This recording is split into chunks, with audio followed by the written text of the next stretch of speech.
Les petits détails des plus grands films, bienvenue dans Aviez-vous remarqué? Axel Foley, l'inspecteur le plus cool des années 80, revient à Beverly Hills pour enquêter sur une série de crimes. Évidemment, ça donne un résultat bien vintage, plein de petits secrets et détails que l'on a trouvés pour vous.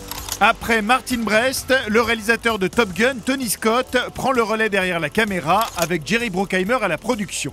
Vous aurez ainsi remarqué la marque de fabrique des productions Bruckheimer, ce filtre bleu So 80 sur le ciel et ses levées de soleil orange. C'est aussi le seul film de la trilogie qui adopte le format cinémascope. L'enquête de Foley l'amène sur les traces d'une série de crimes appelés crimes de l'alphabet. En effet, l'ordre des crimes suit l'ordre alphabétique. Vous avez A, le braquage de la bijouterie Adriano, B, la tentative de meurtre de Bogomil, C et D, le braquage du City Deposit, E et F, celui du terrain de course Empyrean Fields. Une intrigue très similaire au roman d'Agatha Christie ABC contre Poirot. On remarque au passage les initiales d'Axel Foley, AF, gravées sur la porte de son appartement. Quant à la scène dans l'appartement de Billy, la chanson qu'ils entonnent est le générique de la série The Dating Game, une chanson que les deux acteurs auraient improvisée. Un Billy Rosewood bien sympathique, même s'il est fan de dur à cuire. On peut en effet voir chez lui des posters de Rambo 2 et de Cobra avec Stallone. Or, Brigitte Nielsen, qui interprète Carla Frye, était justement la femme de Stallone à l'époque, et on sait que Stallone devait à l'origine incarner Axel avant qu'Eddie Murphy ne prenne la relève. Stallone avait même réécrit le scénario du premier volet, changeant le nom de Axel Foley en Axel Cobretti, un nom qu'il reprendra finalement dans Cobra, comme quoi, toujours, tout est lié. Pour en revenir à Billy, il a aussi chez lui un poster du troisième inspecteur Harry. Un vrai fan donc, puisqu'il a le même 44 Magnum que le personnage de Clint Eastwood.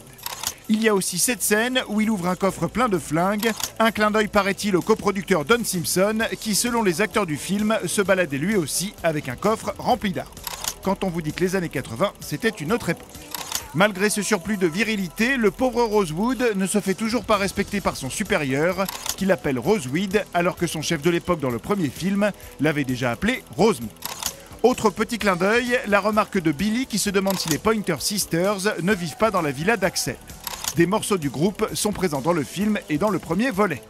On a aussi repéré ce néon Super Cop, en référence à la blague de Axel dans le premier film qui comparait ses deux compères à des Super Cops. Et après Damon Wayans dans le premier volet, c'est au tour de Chris Rock d'avoir droit à son tout premier rôle au cinéma, en tant que valet du manoir Playboy, ce petit coquin.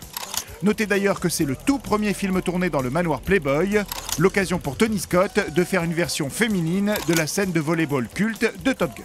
Enfin, un petit bonus du côté des vilains, ce garde qui a gardé son âme d'enfant, puisque si l'on regarde bien, il porte une montre Mickey. Eh oui, mais ça bien sûr, vous l'aviez remarqué?